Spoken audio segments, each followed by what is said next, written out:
آپ میں سے بہت سے لوگ ایسے ہوں گے جن کا موسٹ فیوریٹ کلر ہوگا پرپل۔ ان لوگوں کو شکریہ ادا کرنا چاہیے انگلش کیمسٹ کا جس کا نام تھا ولیم ہنری پلکن، جس نے 1856 میں حادثاتی طور پر ملیریا کے خلاف ایک ڈرگ تیار کرتے ہوئے اس کلر کو آرٹیفیشلی طور پر تیار کیا، اور آج اس کلر سے بنے کلوتھس اور اپنی پسند کی چیزوں کو آپ دیکھ سکتے ہیں۔ کیونکہ اس سے پہلے ہسٹری میں یہ کلر صرف بادشاہ یا انتہائی امیر لوگ ہی افورڈ کر سکتے تھے، کیونکہ یہ کلر گولڈ سے بھی زیادہ مہنگا تھا، اور آج کے موجودہ دور کے لبنان میں ٹائر کے علاقے میں موجود سمندری علاقے سے قدرتی طور پر سنیل نام کے سمندری جانور سے اسے حاصل کیا جاتا ہے۔ اس کے صرف 1 گرام کے لیے 10,000 سنیل کو مارنا پڑتا تھا، جس سے نکلنے والے لیکوڈ کو دھوپ میں کافی دیر سکھایا جاتا تھا، جو کہ بعد میں پرپل کلر میں بدل جاتا۔ اسے پروڈیوس کرنا اتنا مہنگا تھا، اس لیے دنیا کے کسی بھی ملک کے جھنڈے میں پرپل کلر کبھی استعمال ہی نہیں کیا گیا۔ دوستو، ایک لمحے کے لیے امیجن کریں کہ آپ میدان جنگ میں ہیں اور آپ گولہ باری کر کے ایک دوسرے پر حملہ کر رہے ہیں، لیکن اگر اچانک آپ کے پاس بلٹس ختم ہو جائیں تو آپ کیا کریں گے؟ یقیناً آپ پیچھے ہٹ جائیں گے، نہ کہ آگے جا کر دشمن سے بارود اور اسلحہ ادھار مانگیں گے کہ میں نے اسی سے تم پر حملہ کرنا ہے۔ لیکن کیا آپ جانتے ہیں کہ ایسا ایک بار حقیقت کے اندر تاریخ میں ہو چکا ہے؟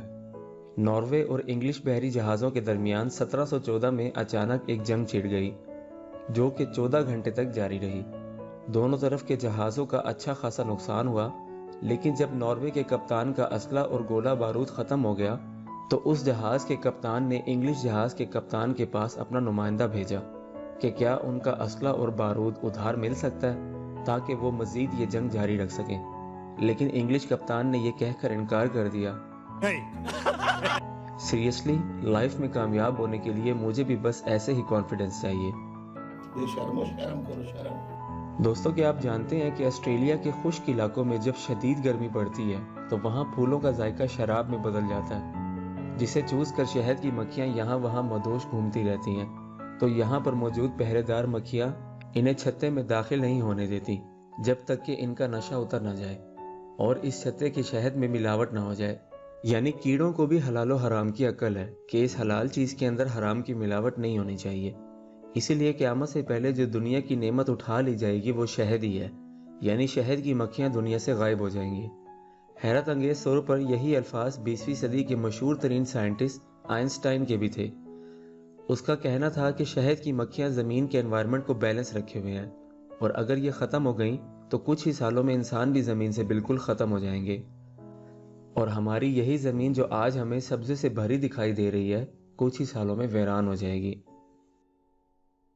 دوستو، افریقہ کے ملک کانگو میں ایک پہاڑ کی کھدائی کے دوران نکلنے والے مٹی سے 60 سے 90% تک سونے کی موجودگی کی خبر پر وہاں کے گاؤں کے رہائشی یہ مٹی جمع کرنے وہاں پر دھڑا دھڑ پہنچ گئے، جس دوران مختلف گروہوں پر اس کو جمع کرنے کے لیے جھگڑا بھی ہوا، یہاں تک کہ سیکیورٹی اداروں کو مداخلت کرنا پڑی، کیونکہ یہ لوگ چاہتے تھے کہ گورنمنٹ آفیشلز کے آنے سے پہلے جتنا ہو سکے یہ لوگ سونا اکٹھا کر کے گھر لے جائیں۔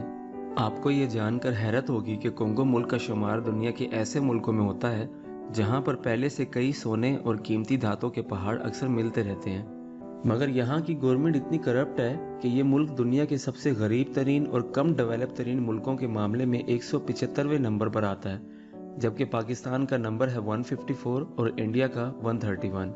کانگو کا پولیٹیکل سسٹم اتنا کمزور ہے اور یہاں پر لا اینڈ آرڈر کی صورتحال اتنی خراب ہے کہ زیادہ تر قبیلوں کی اپنی آرمی ہے، اور جن میں جانے پر یہاں کی گورنمنٹ بھی آپ کو کوئی پروٹیکشن نہیں دیتی، اور یہی لوگ غلط طریقے سے مائننگ کر کے یہاں سے ملنے والے سونے کے پہاڑ کو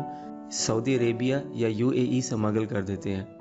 جس سے یہ ثابت ہوا کہ چاہے آپ کے ملک میں سونے کے پہاڑ ہی کیوں نہ ہو، اگر آپ کی حکومت اور اس سے چلانے والے لوگ نااہل اور کرپٹ ہیں تو یہ لوگ آپ کے ملک کے سونے کے پہاڑوں کو بیچ کر بھی صرف اپنا ہی پیٹ پالیں گے۔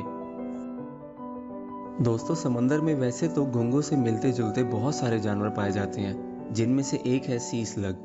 اس کی خاص بات یہ ہے کہ یہ اپنے جسم کا کوئی ایک حصہ نہیں بلکہ اپنے جسم سے اپنے سر کو الگ کر کے اسے دوبارہ اگا سکتا ہے،